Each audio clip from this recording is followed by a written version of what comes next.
శివస్వరూపం అంటే మనం ఏమనుకుంటామంటే ఇదో ఇలా ఉన్నాడు అనుకుంటాం. కాదు, అసలు శివుడంటే ఎవరో పోతన గారు చెప్పారు.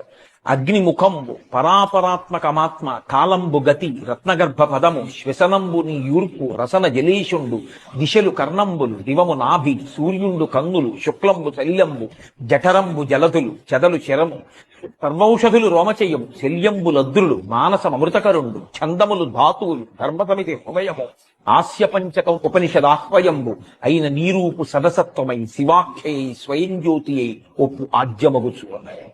ఆయన అడుగు తీసి అడుగు వేస్తే కాలం, అగ్నిహోత్రమే ఆయన ముఖం. సర్వత్ర నిండిపోయినటువంటి ఆత్మ చైతన్యమే ఆయన ఆత్మ. సమస్తము నీలో ఉంది.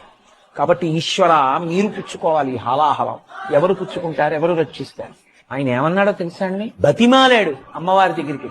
ఎవడు బతిమాలుకుంటాడండి? లోకం కోసం విషం తాగుతానంటాడా ఎవడైనా? పార్వతీదేవి దగ్గరికి వెళ్ళన్నాడు. వీళ్ళందరూ మన పిల్లలు పార్వతి, ఎలా ఏడుస్తున్నారో చూడు. తల్లిదండ్రులం మనం ఉండగా పిల్లలు అలా బాధపడ్డామా? మీ అన్నయ్య సంతోషిస్తాడు, మీ పుట్టింటి వాళ్ళందరూ సంతోషిస్తారు, బావగారిని ఆదుకున్నానని నాకు తృప్తి ఉంటుంది, పుచ్చేసుకుంటాను పార్వతి. ఏమిటి విషయం? ఎవరి కోసం? లోకం కోసం పుచ్చేసుకుంటా అంటాడు.